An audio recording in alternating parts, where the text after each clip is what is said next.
Bonjour, c'est Christine et cette vidéo c'est la deuxième que je fais pour le petit Ryan Ben-Grit.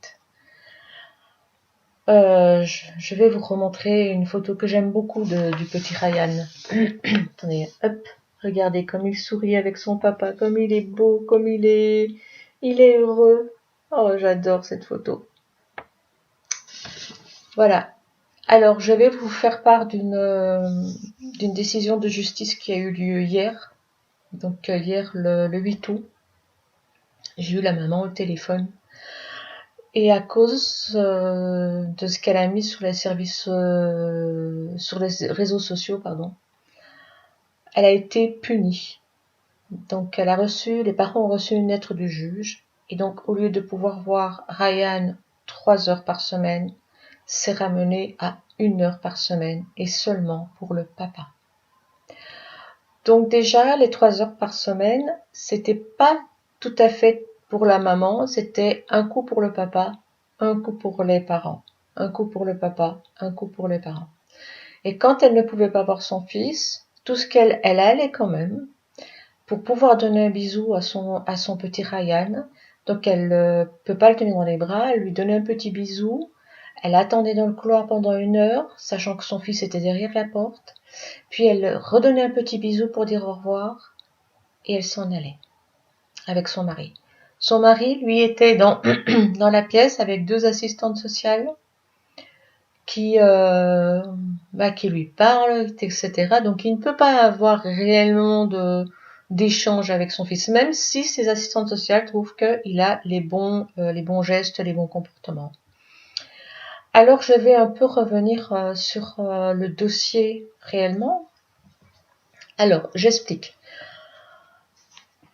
Ryan est né donc, comme je l'ai déjà dit, le 17 avril par césarienne. Donc j'ai demandé à la maman ce qu'il se passait. Donc elle a eu ce qu'on appelle un hématome placentaire. Ça veut dire que le bébé manquait d'oxygène.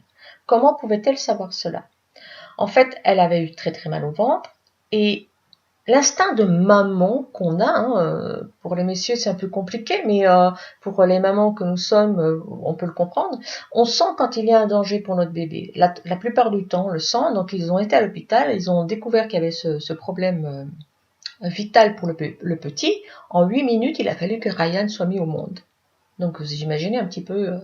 Donc après vraiment les soins en néonate, parce que Ryan devait naître fin mai. Mais pendant les 22 jours jusqu'au 9 mai, il se développe correctement et puis la maman est tout le temps là à l'hôpital. Voilà, comme beaucoup de mamans auraient fait, il n'y a pas de souci. Une maman normale, quoi. Il rentre le 9 mai et le 15 mai, ils reçoivent une lettre que j'ai là, la copie, là. Ils reçoivent une lettre de la PMI, de Vernouillet, leur disant que en fait ils ont été informés de leur arrivée avec leur enfant et qu'une personne, une professionnelle du centre de protection maternelle et infantile sont à leur disposition pour expliquer l'allaitement, l'alimentation, biberon, puis d'autres trucs, les soins du bébé, le bain, le change, tout, le développement de l'enfant, le rythme de vie, sommeil, pleurs, l'éveil de premières relations, jeux, sorties, aménagement d'espace, différents modes de garde, etc. Les parents n'en ont pas vraiment besoin parce qu'ils ont beaucoup de familles, ils ont beaucoup d'amis. En plus, à l'hôpital, ils ont aussi appris plein de choses. Donc pour le change, il y a des photos du papa qui donne le bain, il n'y a aucun problème. Donc voilà. Mais donc ils disent qu'il y a des permanences, sans rendez-vous, ils pourraient y aller. Mais s'ils souhaitent, il y a une infirmière puéricultrice qui peut également se rendre à leur domicile. Et étant donné que c'était 6 jours après l'arrivée de Ryan à la maison, qu'il était tout petit, oh il y a des photos, on le voyait trop mignon, tout petit, une petite crevette, mais bien contre sa maman et tout. Et en fait, elle préfère ne pas le sortir dans la rue à ce moment-là, donc elle invite la puéricultrice à venir à la maison parce qu'il y avait quand même une clé pour peser l'enfant, comme je l'ai dit dans la première vidéo par rapport à Ryan. Et là, elles arrivent à 2, Et cette puéricultrice dit, voilà, vous avez... Alors, elle m'a donné les noms. Hein. Donc, vous allez voir Madame... La puéricultrice s'appelle Madame Ledoux. C'était la première fois qu'elle les voyait. Elle n'avait jamais eu affaire à la PMI. Et elle dit, voilà, c'est Madame Romain qui va venir plusieurs fois par semaine pour, si vous voulez faire une sieste, pour s'occuper du change du bébé, à le porter, les soins, etc. Nettoyer. Leïla a dit, bon ben moi je veux bien qu'on fasse le gros du travail, parce que quand même elle a eu une césarienne, hein, et puis... alors il la trouve fatiguée, mais quelle maman! Franchement, même quand on sort de la maternité, que tout s'est bien passé. Quelle maman, ou même parent, d'un bébé tout nourrisson n'est pas fatigué. Parce que logiquement, les bébés ne comprennent pas que la nuit, il faut dormir. Hein. Ils mangent, et ça peut être plusieurs fois par nuit. Et puis, on n'a pas le même sommeil, on est en veille, on a un sommeil au-dessus, parce que on est jeunes parents. Voilà, c'est tous les parents du monde, enfin, dignes de ce nom, comprennent ça. Alors effectivement, si Leïla avait, donc la maman, les traits un peu tirés, c'est normal. Vous n'êtes pas d'accord? Voilà. Donc j'ai reçu, donc elle a eu cette personne qui s'est permis de faire des reproches par rapport à l'éducation du petit, par rapport au fait que tout le matériel venait d'un magasin d'une certaine marque pour bébé, où les choses ne sont pas forcément de bon marché. L'appartement de Leïla est très art déco, enfin avec des choses, voilà, on dirait que c'est un intérieur qu'a fait Valérie Damido sur une chaîne de M6. Voilà, elle a utilisé des mêmes objets, etc. À savoir que l'appartement, c'est son appartement. Elle l'avait bien avant de connaître son mari. Elle travaillait. Donc elle a jamais eu de problème pour se prendre en charge. Donc je lui ai quand même posé la question, écoute, il est marqué que tu souffres d'épilepsie. Elle me dit, mais non, pas du tout. Alors elle prend un médicament qui s'appelle, j'ai pris les notes hier quand je l'ai au téléphone, le Gardénal, parce que elle souffre, comme des millions de gens, de crises de spasmophilie et de tétanie. Alors c'est quelque chose qu'on n'a pas forcément tout le temps. J'en souffre aussi. Ça va faire, je crois, des années que j'en ai pas eu. Et Leïla, ça fait plus de 3 ans qu'elle n'a pas eu de crise. Alors, est-ce que c'est parce qu'elle se sent mieux, parce que depuis 2015, elle est mariée, parce que voilà, c'est tout ça. Alors, ils disent aussi que elle a un souci parce qu'en 2012, elle a été licenciée. Elle travaille depuis 8 ans comme agent consulaire au consulat d'Algérie. Qui de vous ou de moi ne se sent pas perturbé quand on se fait licencier? Qui n'est pas dans... Parfois, les personnes sont contentes d'être licenciées, mais qui ne se sont pas frustrées, ne se sont pas amoindries, n'est pas un sentiment d'être plus rien, voilà. Donc, qu'elle ait eu un moment de déprime, voire peut-être de dépression, hein, est-ce que c'est pas normal? Le petit souci, c'est que ça se passait en 2012. Depuis, bon, elle n'a pas retrouvé son travail, mais elle a vécu, elle s'est mariée, à savoir, par politesse, je ne vais pas donner leur âge, mais les parents de Ryan ne sont pas de jeunes personnes immatures.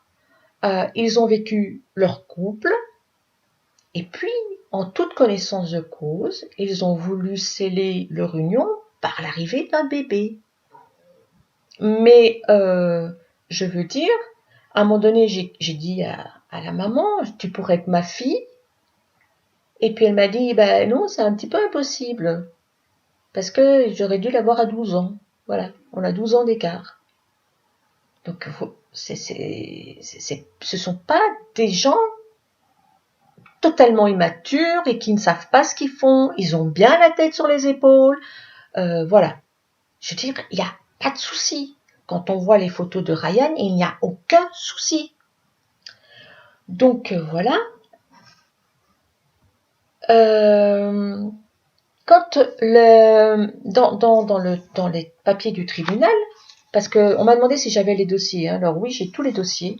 Dans les papiers du tribunal, il est dit même que la maman de Leïla, donc la grand-mère maternelle du petit, était présente, devait être présente. C'était comme ça, que la maman serait toujours présente près de sa fille. Non. Il y a bien eu l'arrivée de la maman du mari, donc de la belle-mère, qui a pris l'avion d'Algérie quand elle a su que son petit-fils rentrait à la maison, et elle est arrivée pour donner des cadeaux, pour accueillir les enfants, enfin son fils et sa belle-fille. Voilà, pendant 2 jours. Après, elle a repris l'avion, elle est retournée en Algérie. Le papa de Leïla a fait la même chose. Elle est venue voir son petit-fils et il a vu les 2 dames. D'ailleurs, elles ont tellement été peut-être sous le charme ou je ne sais pas trop quoi. Elles ont discuté. Leïla, comme beaucoup d'orientaux, les ont accueillis avec du thé, peut-être du café, des gâteaux. Elles sont reparties avec des boîtes de gâteaux, etc. Sans penser à peser Ryan ni le sculpter entre guillemets. C'est que déjà dans un premier temps, cet enfant ne présentait pas de danger et que la maman n'avait pas l'air. Sinon, c'est normalement en tant que professionnel, c'est bonjour tout le monde, pouvons-nous voir le bébé? Non. Alors après, il a été dit que Ryan avait un décalage. Donc, on sait très bien que le 4 août, 1 mois après son enlèvement abusif, il a vu un médecin et ce médecin a décelé qu'il n'avait pas de décalage. Après, la PMI peut dire « mais oui, il n'a pas de décalage parce que ça fait 1 mois qu'il est chez nous ». Il faut lire entre les lignes, c'est à double tranchant. Alors, ce qu'il a été aussi fait, c'est, étant donné, je lis l'ordonnance de placement provisoire, hein, parce que si on dit que j'ai pas les documents, parce que c'est beaucoup ce qu'on dit, oui, mais tu ne connais pas le dossier. Je le connais. Qui dit, étant donné que la mère du mineur est atteinte d'une pathologie psychiatrique grave, prise en charge médicalement, que le médecin préconisait une surveillance de la relation mère-enfant, que la mère se plaint d'effets secondaires de son traitement, évoquant un endormissement important. Et c'est là qu'ils disent que, en présence du père, de l'enfant et de la grand-mère maternelle à leur domicile, que depuis la grand-mère a quitté le domicile familial et le père a repris son travail. Le papa n'a pas encore de travail pour le moment. Donc, comment il peut reprendre son travail, ce monsieur qui n'en a pas encore? Pose la question, hein. Donc, alors après ils disent que ils n'ont pas cherché, les parents n'ont plus voulu ouvrir la porte et ils ne se mobilisent pas pour envisager d'autres formes de prise en charge, que le père évoque un départ en Algérie, que l'état de santé de Ryan est inquiétant. Imaginons que Leïla, qui est d'origine algérienne, que le papa qui est algérien, décident tous les deux de retourner en Algérie. Où est le problème? Est-ce que c'est interdit? Est-ce que c'est interdit de dire on va aller en vacances avec notre enfant en Algérie? Où est le problème? Est-ce que c'est un danger pour le bébé? Je ne sais pas. C'est assez curieux ça, non? Et donc, ça est disant, et c'est là qu'ils disent que ordonnons le placement du mineur auprès du service ASE 78, je suis belge, je dis 78, disons qu'il en sera référé au juge d'enfant compétent dans un délai de 8 jours. Ça, c'était, j'ai pas la date,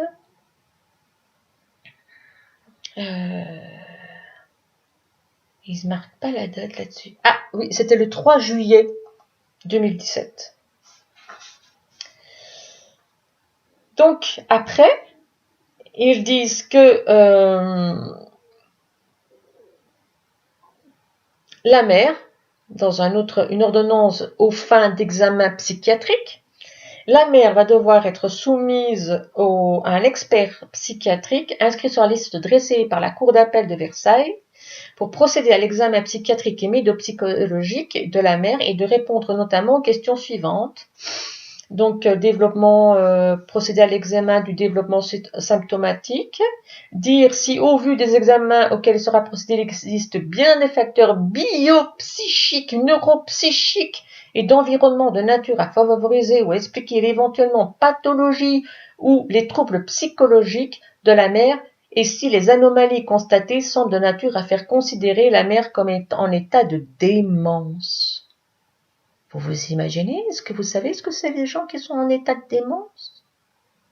Bon, c'est pas toujours les fous qu'on voit dans les films, dans les lieux avec des lieux protégés où ils peuvent pas se blesser, hein, c'est pas ça. Hein. Préconiser le traitement médical ou médico-psychologique de nature à favoriser la réadaptation de la mère. Mais où est-ce qu'ils ont été voir qu'elle n'était pas apte? Elle n'a aucun suivi psychiatrique, elle n'a rien à prendre. Le seul truc qu'elle prend, c'est le Gardénal pour éviter des crises de spasmophilie. Et ceux qui souffrent de crises de spasmophilie savent que ce sont des choses que l'on ressent arriver. On a tout à fait le temps d'appeler un voisin, d'appeler une voisine, d'appeler un ami, d'appeler je sais pas trop qui, mais ou de se contrôler soi-même. Moi, ça m'est déjà arrivé, je sais comment faire. Il n'y a pas... Qu'est-ce que c'est que ce truc de dire qu'elle est complètement dingue? C'est une folie. C'est une folie, ça n'a rien à... rien ne tient dans ce dossier. Mais rien. De dire que Et alors, ce qui est très étonnant, vraiment très très étonnant, c'est que tout est centré sur la mère. C'est-à-dire que c'est à cause d'elle. Elle n'a rien fait, cette femme. Elle est proche de son bébé. Elle le couve, comme couvent toutes les mamans qui ont un bébé qui est peut-être un peu plus fragile. Elle s'inquiète quand elle a vu son bébé lors d'une des visites. Elle s'inquiète que la couche du bébé lui faisait des marques tellement elle était serrée. Et eux, ils ont dit, elle ne s'intéresse qu'au fait que la couche du bébé est très serrée, mais pas à sa relation mère-enfant. Est-ce que ça ne fait pas partie d'une relation mère-enfant, ça? De s'inquiéter que le bébé peut avoir la circulation du sang coupée, peut être mal, pas à l'aise, avoir mal. Vous n'avez jamais porté un vêtement qui vous serrait trop, vous? Et que soit vous enlevez la ceinture ou vous détachez parce que ça vous fait mal? C'est une réaction normale de maman, ça? Ben non, pas pour eux. Pas pour la PMI des Yvelines. Pas pour le procureur et le juge qui se trouve le tribunal pour enfants à Versailles. Non. Non, elle est en fait pour eux complètement à l'ouest. C'est une maman dangereuse. Alors, je suis complètement atterrée. Je ne sais pas comment je vais pouvoir aider la famille du petit Ryan. Vous pouvez peut-être faire quelque chose. Vous pouvez partager cette vidéo. Vous pouvez, si vous les connaissez, faire des attestations disant ce que vous avez vu. Je ne demande pas que vous mentiez. Ce que vous connaissez, ce que vous avez vu, pour qu'elles puissent savoir de quoi étayer quand elles iront de nouveau devant la justice. Parce que dans le document que j'ai, je ne sais plus où je l'ai mis, ce qui est terrible, c'est que ils disent, alors voilà, Madame n'a pas de suivi psychiatrique, elle expose simplement être suivie pour des problèmes. Alors c'est eux qui disent épilepsie, mais la fille, la spasmophilie n'a rien à voir avec l'épilepsie, ça y ressemble, mais ça, c'est pas ça.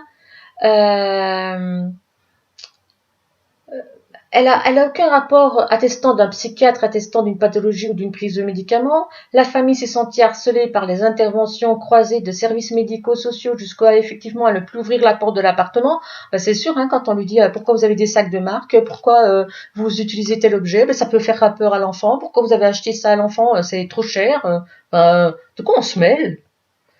Les professionnels auraient tenu des propos inadaptés que monsieur aurait enregistré à l'insu d'elle.